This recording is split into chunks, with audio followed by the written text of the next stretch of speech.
तो चलिए छात्रों, आपके डिमांड पर क्लास आपका 7 का विषय सामाजिक विज्ञान का आपका यहाँ पे 16 नवंबर का आपका असली क्वेश्चन पेपर लेकर आ चुका हूँ। और छात्रों, यहाँ पर आपको डाउट नहीं करना है, 101% आपका रियल क्वेश्चन पेपर है। और एक बात और देखिए, आपका मैंने ये पेपर का आंसर आपको ऑलरेडी मैंने बता दिया था, है ना। ये क्वेश्चन आपने ऑब्जेक्टिव आपने देख लिया होगा और ये पेपर भी आपने देख लिया होगा। लेकिन आपको मैं बता दूं कि इस बार आपके 4 दिन के यहाँ पे गैप हो चुके हैं और गैप हो चुका है, इसकी जानकारी यहाँ पे देखिए।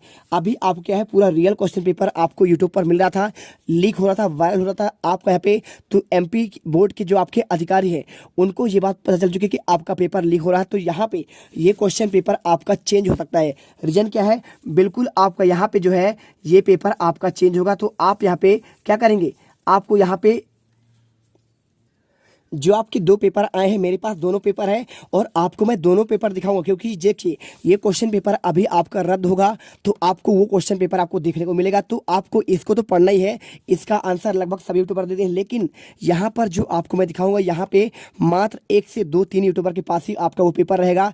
क्योंकि ये पेपर हम आपको भोपाल से आपका लेकर आए हैं और वहीं से हमें PDF के रूप में आपको मिला है। तो हमने आपका यहाँ पे उसको प्रिंट कराकर पूरा आंसर आपको दिखाएंगे। तो चलिए आपको दिखाते हैं। देखिए, आपने इनका आंसर तो आप तो देख लिया है ना। आपका ये आपका अभी जो आने वाला था ये आपका रियल क्वेश्चन पेपर का पूरा आंसर है। यहाँ पे देख सकते हैं आंसर। ये आपका पहला क्वेश्चन, पृथ्वी सूर्य की एक परिक्रमा कितने दिन करता है, आंसर 365 दिन। और आपका इसके बाद यहाँ पे नीचे दिए गए प्रतीकों का चिन्ह की बात कर रहा है तो आपका यहाँ पे ये वाला होगा। और इसके बाद आपका तीसरे का आंसर, उत्तरी गोलार्ध में सितंबर माह कौन सा ऋतु होगा, आपका शीत ऋतु। चौथे का आंसर, प्राचीन वस्तु का अध्ययन करने वाले व्यक्ति को पुरातत्वविद कहते हैं। और भीमबेटका की गुफाओं का चित्र आपका यहाँ पे शैलचित्र पाए जाते हैं। और इसके बाद क्वेश्चन देखिए 6, सम्राट अशोक के साम्राज्य की राजधानी क्या है, आपका आंसर पाटलिपुत्र। और कुषाण के सबसे प्रसिद्ध राजा कौन थे, आपको आंसर सम्राट अशोक हुआ। और इसके बाद मक्के की रोटी सरसों का साग आपका किस प्रांत के लोग मुख्य भोजन है, आपका पंजाब। और इसके बाद आप यहाँ पे 10वां क्वेश्चन आपका ये है। देखिए, ग्राम पंचायत के मुखिया कौन है, आपका सरपंच होगा। और इसके बाद आपका प्रजातांत्रिक देशों में निर्णय लेने और करवाने की आवश्यकता क्या होती है, आपका सरकार की। और इसके बाद क्वेश्चन आपका 11वां से 12वां, ठीक है। तो आपका ये पेपर तो आपका रियल वाला जो आपका पहले से यहाँ पे पूरा आ चुका है यूट्यूब पर।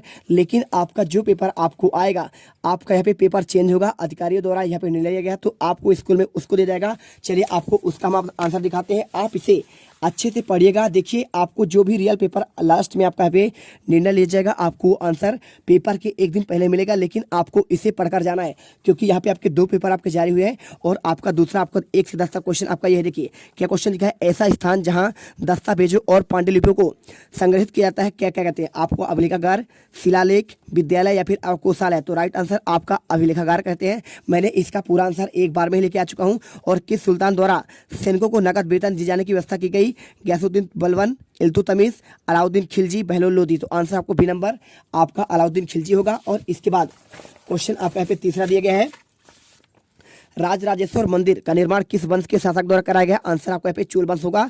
चंदेल, चालुक्य और चौहान आपका नहीं होगा। और इसके बाद रानी दुर्गावती का संबंध किस राज्य तक, गढ़कटंगा, मराठा, मालवा या फिर अहोम, आंसर आपको गढ़कटंगा करना है। और इसके बाद 5वां क्वेश्चन, सैलों के परतों पर दबे मृत पौधे और जंतुओं के अवशेष को क्या कहते हैं, अवसाद, मैग्मा या फिर जीवाश्म।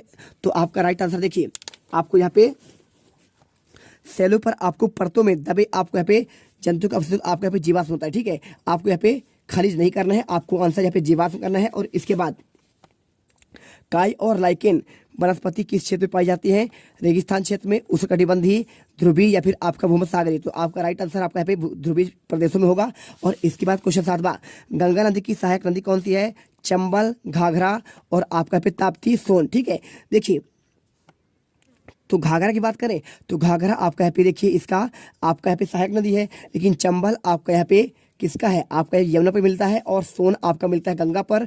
और ताप्ती आपका यहाँ पे नर्मदा पर मिलती है, ठीक है। तो आपको राइट आंसर देखिए आपका यहाँ पे घाघरा, ठीक है।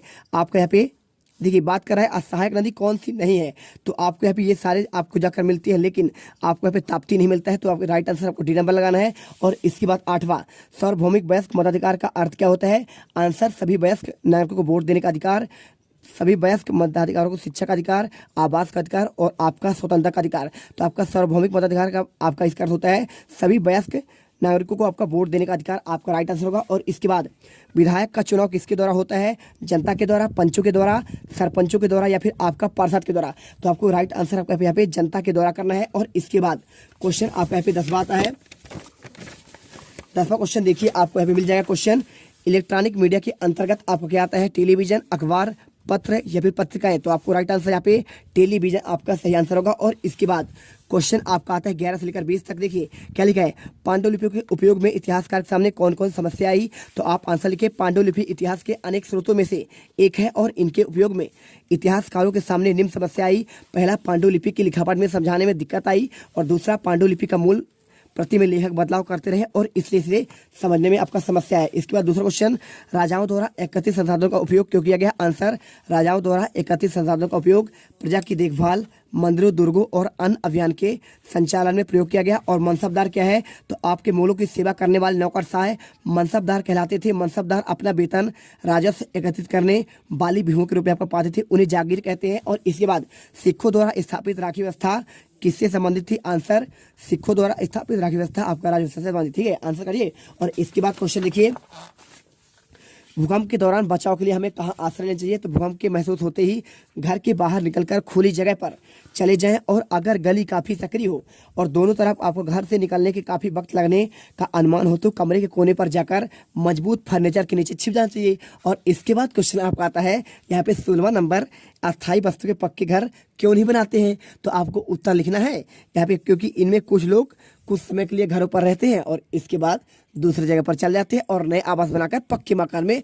रहने लगते हैं। तो आपको आंसर ये कर देना है। और इसके बाद देखिए क्वेश्चन 17वां, जनसंख्या घनत्व से आप क्या समझते हैं। तो किसी भौगोलिक क्षेत्र में रहने वाले संख्या को आपका जनसंख्या घनत्व कहते हैं और घनत्व को अंग्रेजी में पॉपुलेशन डेंसिटी कहते हैं। और इसके बाद 18वां, प्राथमिक स्वास्थ्य केंद्र किसे कहते हैं। आंसर करिए, पीएससी यानी प्राथमिक स्वास्थ्य केंद्र आपका, जिसे कभी कभी सार्वजनिक स्वास्थ्य केंद्र कहते हैं। भारत में राज्य के स्वामित्व वाली ग्रामीण स्वास्थ्य देखभाल सुविधाएं हैं। और इसके बाद 19वां, रूढ़िवादी धारणाएं महिलाओं के जीवन में कैसे प्रभावित करती है। आंसर करिए, हमारे विचार में महिलाओं के बारे में प्रचलित रूढ़िवादी धारणा है कि वे क्या कर सकती है, उनके समानता का अधिकार निम्न रूपों में प्रभावित करती है। एक धारणा है कि लड़कियों और महिलाएं तकनीकी कार्य करने में सक्षम नहीं होती, लेकिन लाखों लड़कियां डॉक्टर और इंजीनियर हैं। और इसके बाद क्वेश्चन आपका 20वां आता है, मताधिकार की समानता की भावना कैसे विकसित होती है। आंसर करिए यहाँ पे, सार्वभौमिक वयस्क मताधिकार का विचार समानता के विचार पर आधारित है, क्योंकि यह घोषित करता है कि देश का हर वयस्क स्त्री पुरुष चाहे उसका आर्थिक स्तर कोई भी हो, कोई भी जाति को हो, समान रूप से वोट देने का अधिकार पाए। और इसके बाद क्वेश्चन आपका 21वां आता है, चोल राजाओं के समय कृषि एवं सिंचाई व्यवस्था क्या थी।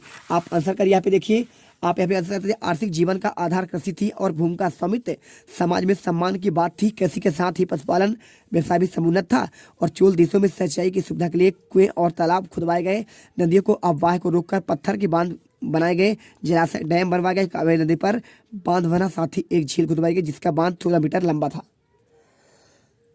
इसके बाद देखिए क्वेश्चन आपका 22वां, प्राचीन काल में मंदिरों के आसपास नगरों के विकास विकसित होने के कारण थे। आपको आंसर लिखना है, मंदिर समाज और अर्थव्यवस्था यानी इकोनॉमिक दोनों के लिए अति आवश्यक होते हैं और इसलिए इनके आसपास बसते गए। अब देखिए जहाँ पे मंदिर होता है वहाँ पे जनसंख्या ज़्यादा निवास करती है, क्योंकि वहाँ पर क्या होता है, एक तीर्थ स्थल बन जाता है और वहाँ पे लोग आवागमन ज़्यादा हो जाता है और उस स्थान पर ज़्यादा जनसंख्या आपका बढ़ने लगता है। जैसा कि आप देखें, बनारस की बात करें या फिर आप मथुरा की बात करें, अयोध्या की बात करें, ये गंगा नदी के किनारे बसे हुए हैं और यहाँ पर आपका यहाँ पे बहुत सारा आपका देश का जनसंख्या रहता है। दिल्ली की बात करें, दिल्ली के पास आपका यहाँ पे यमुना नदी है और यमुना नदी के किनारे पूरा आपका दिल्ली बसा हुआ है। चलिए इसके बाद सेकंड पॉइंट, शासक मंदिरों की भूमि और धन अनुदान में देते हैं जिनकी आय से धार्मिक अनुष्ठान विधि विधान से आपका संपन्न किए जाते हैं। और जो आपके शासक थे उन्होंने मंदिर को, आपका जो भूमि था वो किनके ऊपर दे देते थे, धार्मिक आपके जो अनुष्ठान चलाते थे उनको देते थे, जिससे क्या है इनका पूरा कार्य प्रारंभ होता था और इसके बाद मंदिरों को निर्माण होता था। और इसके बाद देखिए क्वेश्चन यहाँ पे तीसरा दिया है, मंदिरों के कर्ता धर्ता धन की साहूकारी में लगाते थे और धीरे धीरे आसपास बड़ी संख्या में दर्शनीय व लोग आकर बसते गए। आपको आंसर करिए। और इसके बाद देखिए क्वेश्चन आपका पूरा 22 तक आंसर हमने दे दिया है, 22वां और यहाँ पे आपका 21वां, इसके बाद आपका 20वां, 19वां, 18वां, 17वां, 16वां, 15वां और इसके बाद आपको यहाँ पे आंसर 11वां, 12वां और 13वां और 14वां सारे आंसर आप पढ़ लीजिए। और बाकी आपका यहाँ पे जो आपका नया पेपर आपका यहाँ पे जो डिसाइड होगा उसका भी आंसर आपको देंगे, तो फटाफट इनको याद करिए और पेपर में आग लगा दीजिए, आप टॉप करोगे। अब तुम लोग गलती से अगर नए हो तो सब्सक्राइब करो, वो जो लाल वाला बटन है उस पर अपने जीजा जी फेंक के मारो या फूफा जी, मुझे नहीं पता, बस क्लिक हो जाना चाहिए। अब मैं भी जा रहा हूं, मुझे मुठिया पेलने जाना है। बाय। वो है